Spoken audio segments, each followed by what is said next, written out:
பிதாவாகிய தேவனாலும் கர்த்தராகிய இயேசு கிறிஸ்துவின் நாமத்தினால் உங்களுக்கு கிருபையும் சமாதானம் உண்டாவதாக. மீண்டும் ஒரு நாம் இந்த பாடத்திலிருந்து உங்களை பார்க்க தேவன் செய்த நல்ல தருணத்திற்காக நான் நன்றியோடு தேவனை ஸ்தோத்திரிக்கிறேங்க. நாம் இன்று தெரிந்து கொள்ளப்பட்ட பாடம் என்னவென்றால் பிலிப்பியர் 2ஆம் அதிகாரம் 5ஆம் வசனங்க.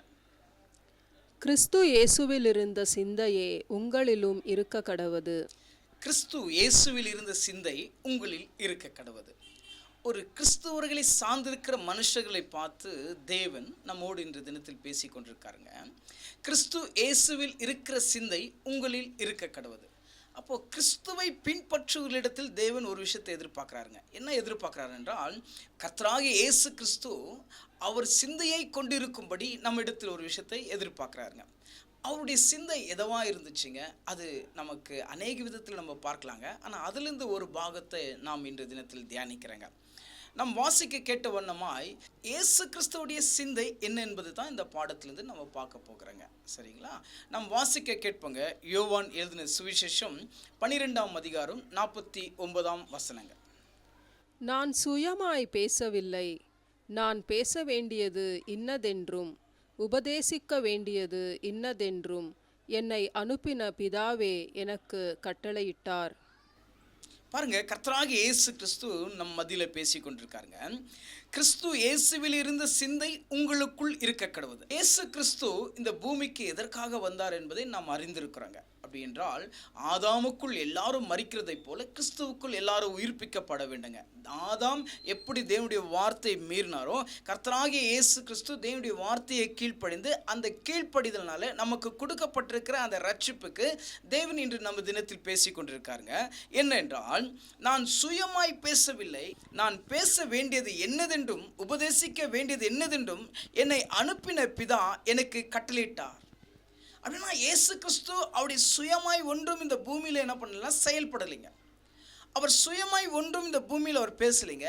பிதா என்ன அவருக்கு கற்பித்து கொடுத்தாரோ, பிதா என்ன அவருக்கு பேச சொன்னாரோ, அதே வண்ணமாய் கர்த்தராகிய இயேசு கிறிஸ்து அவர் பிதாவுடைய சித்தத்தை நிறைவேற்ற அவர் சிந்தையாய் இந்த பூமியில கனி கொடுத்தாருங்க. அப்போ சபையை பார்த்து கர்த்தராகிய இயேசு கிறிஸ்து நமக்கு சொல்லுகிறாருங்க, இயேசு கிறிஸ்துவில் இருக்கிற சிந்தை உங்களில் இருக்க கடவுது. அப்படி என்றால் இயேசு கிறிஸ்துடைய சிந்தை எப்படி இருந்துச்சுன்னா, பிதாவுக்குரியதாக இருந்துச்சுங்க. அப்படின்னா அவர் சுயமாய் ஒன்று பேசலைங்க. பிதா என்ன அவருக்கு சொல்லுகிறாரோ அதை அவர் பேசி கொண்டிருந்தாருங்க. பிதா எனக்கு என்ன உபதேசித்தாரோ, அவர் என்ன எனக்கு கற்றுக் கொடுத்தாரோ, நான் அதை உங்களுக்கு கற்றுக் கொடுத்திருக்கிறேன், நான் அதை உங்களுக்கு உபதேசித்திருக்கிறேன். நீங்கள் என்னை அறிந்திருப்பதினால் நான் என்னை கற்றுக் கொடுக்கிறேனோ, நான் என்ன உபதேசித்திருக்கனோ அதே வண்ணமாய் நீங்கள் இந்த பூமியில் நிலை கொண்டிருங்கள் என்று இயேசு கிறிஸ்துவை சிந்தையாய் கொண்டு இருக்க வேண்டும் என்பது தேவன் கற்றுக் கொடுக்கிறாருங்க.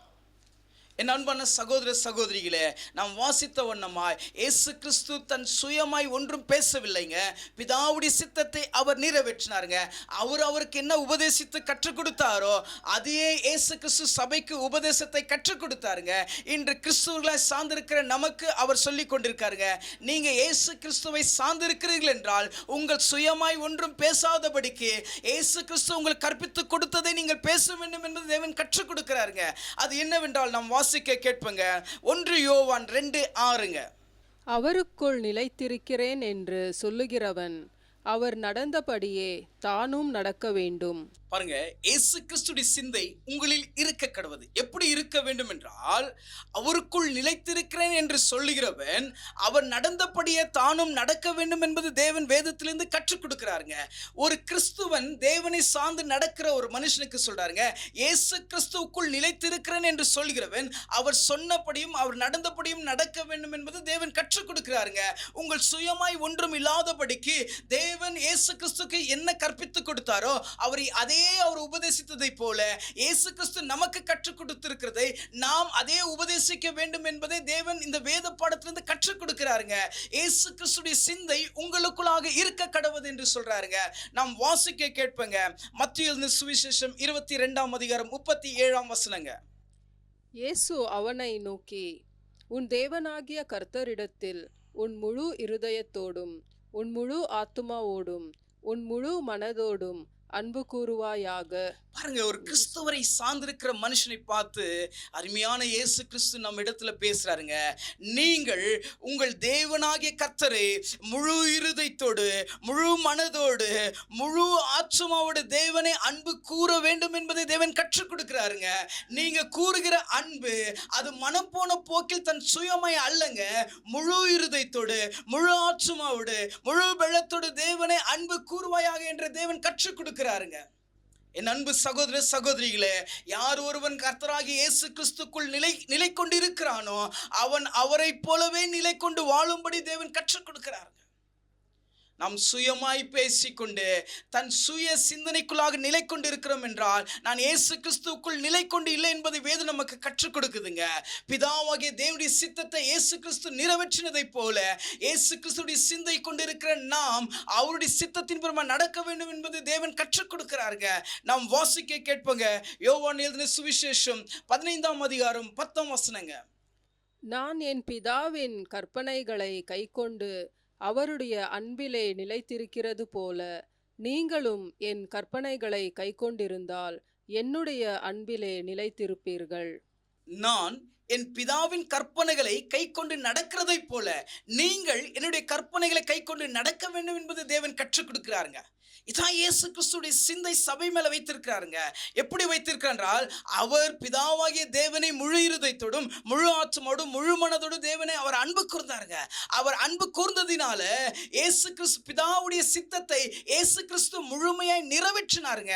எப்படி நிறைவேற்றினார்னா, அவர் சுயமாய் ஒன்றும் பேசவில்லை, அவர் சுயமாய் ஒன்றும் செய்யவில்லை. பிதா அவருக்கு எதை கற்பித்து கொடுத்தாரோ, பிதா அவரிடத்தில் எதை பேசினாரோ அதே சபைக்கு அவர் பிழை பூட்டினாருங்க.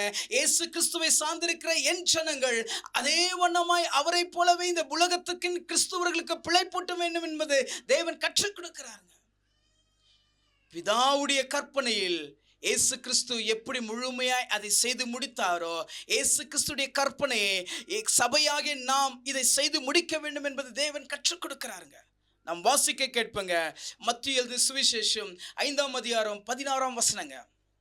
இவ்விதமாக மனுஷர் உங்கள் நற்கிரியைகளை கண்டு பரலோகத்தில் இருக்கிற உங்கள் பிதாவை மகிமைப்படுத்தும்படி உங்கள் வெளிச்சம் அவர்கள் முன்பாக பிரகாசிக்க கடவது.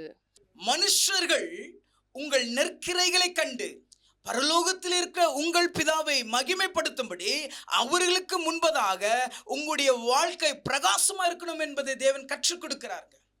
இதான் இயேசு கிறிஸ்துடைய சிந்தைங்க. இன்று தினத்தில் உலகம் முழுவதும் கர்த்தராகிய இயேசு கிறிஸ்துவை நாம் தொழுது கொள்கிறோம் என்றால், அவர் பரலோகத்தில் இருக்கிற பிதாவை இந்த பூமியில மகிமைப்படுத்தினதை போல நாமும் கிறிஸ்துவர்களாய் வாழ்கிற நாமும் பரலோகத்தில் இருக்கிற பிதாவையும் கர்த்தராகிய இயேசு கிறிஸ்துவையும் மகிமைப்படுத்தும்படி இந்த பூமியில் மற்ற ஜனங்கள் மத்தியில நம்முடைய ஒளி பிரகாசமா இருக்க வேண்டும் என்பது தேவன் கற்றுக் கொடுக்கிறாருங்க. அதான் இயேசு கிறிஸ்துடைய சிந்தையாய் நாம் மாறினங்க. நான் சுயமாய் பேசக்கூடாதுங்க, நான் சுயமாய் நடக்கக்கூடாதுங்க. இயேசு கிறிஸ்து என்ன எனக்கு கற்பித்து கொடுத்தாரோ அதே நான் கை கொண்டு நடக்க வேண்டுங்க. அதே தேவனுடைய வார்த்தை நான் மற்ற ஜனங்களுக்கு சொல்ல வேண்டுங்க.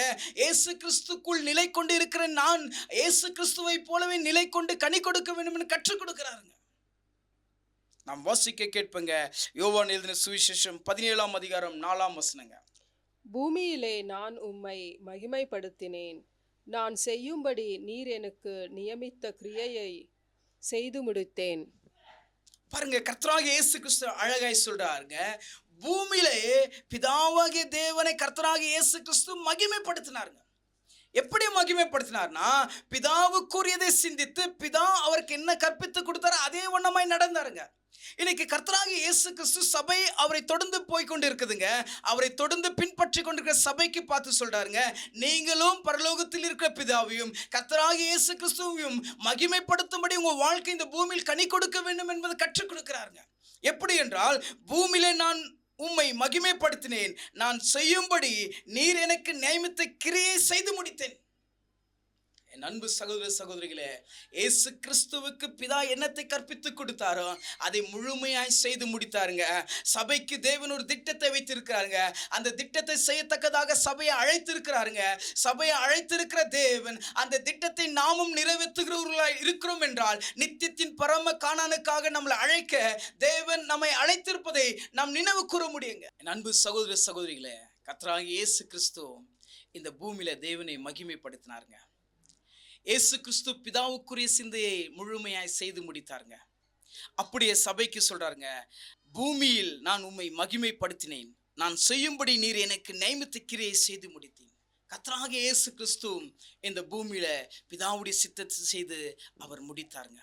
என் சபையாகிய பரம கானானுக்காக உங்களை அழைத்திருக்கிறாருங்க. அந்த கானானுக்கு நீங்க தகுதி உள்ளவர்களாய் மாற வேண்டும் என்றால் நீங்களும் பரலோகத்தில் இருக்கிற பிதாவையும் கர்த்தராகிய இயேசு கிறிஸ்துவின் சித்தத்தை அறிந்து அதே வண்ணமாய் நீங்க நடந்து அவருக்குள்ளாக நிலை கொண்டு இருக்கிறீர்கள் என்றால் தேவன் அந்த பரம கானானுக்காக உங்களை அழைத்திருக்கிறாங்க. நாம் வாசிக்க கேட்பங்க, எபேசியர் 5:2. கிறிஸ்து நமக்காக தம்மை தேவனுக்கு சுகந்த வாசனையான காணிக்கையாகவும் பலியாகவும் ஒப்புக்கொடுத்து நம்மில் அன்பு கூர்ந்தது போல நீங்களும் அன்பிலே நடந்து கொள்ளுங்கள். கர்த்தராகிய இயேசு கிறிஸ்து நம்ம இடத்துல அழகாய் இன்ற தினத்தில் பேசி நமக்கு அநேக விஷயங்களை தெரிவித்துக் கொண்டிருக்காருங்க. பாருங்க, கர்த்தராகிய இயேசு கிறிஸ்துடைய வாழ்க்கை எப்படி இருந்துச்சுன்னா, கிறிஸ்து நமக்காக தம்மையே தேவனுக்கு சுகந்த வாசனையாக காணிக்கையாகவும் பலியாகவும் ஒப்பு கொடுத்தது. அவர் சுகந்த வாசனையாக காணிக்கையாக தேவனுக்கு ஒப்பு கொடுத்தாருங்க. அப்படி சபையாக நாமும் சுகந்த வாசனையாக காணிக்கையாக நம்மளையும் நம்ம அர்ப்பணித்து ஒப்பு கொடுக்க வேண்டுங்க. நம்மில் அன்பு கூர்ந்ததை போல நீங்களும் அன்பில் நடந்து கொள்ளுங்கள். நம்ம மேல இயேசு கிறிஸ்து அன்பு கூர்ந்து இப்படி செஞ்சாருங்க. நாமும் இந்த உலகத்தின் ஜனங்கள் மத்தியிலும் சபை மத்தியிலும் இப்படிப்பட்ட அன்பு உண்மையாய் கூற வேண்டும் என்பதை தேவன் கற்றுக் கொடுக்கிறார். அவருடைய வாழ்க்கை சுகந்த வாசனையாக மாறப்பட்டுச்சுங்க. உகந்த பலியாய் கொடுத்தாருங்க. அந்த கனி தூபம் போல அழகாய் அவருக்கு தேவனுக்கு மகிமைப்படுத்துறாருங்க. இப்படிப்பட்ட வாழ்க்கை கிறிஸ்துவை சார்ந்திருக்கிற நம்மளும் தேவனுக்கு உகந்த காணிக்கையாகவும் உகந்த பலியாகவும் நம்மளை முழுமையாய் ஒப்பு கொடுக்க வேண்டுங்க. அதான் பிதாவாகிய தேவன் இயேசு கிறிஸ்து மூலியமாய் நமக்கு கற்றுக் கொடுக்கிறாருங்க. என் அன்பு சகோதர சகோதரிகளே, இயேசு கிறிஸ்துவில் இருந்த சிந்தை உங்களுக்குள் இருக்க கடவுள். அவர் சுயமாய் ஒன்றும் பேசவில்லைங்க. பிதா அவருக்கு என்ன உபதேசித்தாரோ, பிதா அவருக்கு என்ன கற்றுக் கொடுத்தாரோ அதே சபைக்கு அவர் பிழை பூட்டினாருங்க. இன்னைக்கு கிறிஸ்துவை சார்ந்திருக்க நாமும் சுயமாய் ஒன்றும் பேசாதபடிக்கு பிதாவுடைய சித்தத்தையும் கர்த்தராகிய இயேசு கிறிஸ்து என்ன என்பதை அறிந்து அது முழு இருதயத்தோடும் முழு ஆத்துமாவோடும் முழு பலத்தோடு தேவனை அன்பு கூர்ந்து, உன்னில் நீ எப்படி அன்பு கூறுகிறீரோ பிறனையும் அப்படி நீ அன்பு கூற வேண்டும் தேவன் கற்றுக் கொடுத்து இந்த கற்பனைகளை கை கொண்டு நாம் உண்மையா நடக்க வேண்டும் என்பது இயேசு கிறிஸ்துவின் சிந்தை நம்ம இடத்தில் இந்த தினத்தில் பேசிக் கொண்டிருக்குதுங்க. யார் ஒருவன் அவரில் நிலை கொண்டிருக்கிறானோ அவரை போலவே இந்த பூமியில் கனி கொடுக்கும்படி தேவன் கற்றுக் கொடுக்கிறாருங்க. இயேசு கிறிஸ்து பிதாவை எப்படி மகிமைப்படுத்தினாரோ சபையானது நாமும் அவரை அப்படியே மகிமைப்படுத்தும்படி இயேசு கிறிஸ்து நமக்கு கற்றுக் கொடுக்கிறாருங்க. என் அன்பான சகோதர சகோதரிகளே, நாம் கிறிஸ்துவை சார்ந்திருக்கிறோம் என்றால் கிறிஸ்துடைய சிந்தையை கொண்டு நாம் வாழ்வோங்க. இது இயேசு கிறிஸ்துடைய சிந்தையில் இருந்து நாம் ஒரு விஷயத்தை தியானிக்கிறோங்க. தேவனுடைய சித்தமானால் இதிலிருந்து அநேக விஷயத்தை நாம் பார்ப்போங்க. பிதாவாகிய தேவனாலும் கர்த்தராகிய இயேசு கிறிஸ்துவின் நாமத்தினால் உங்களுக்கு கிருபையும் சமாதானம் உண்டாவதாக. ஆமென்.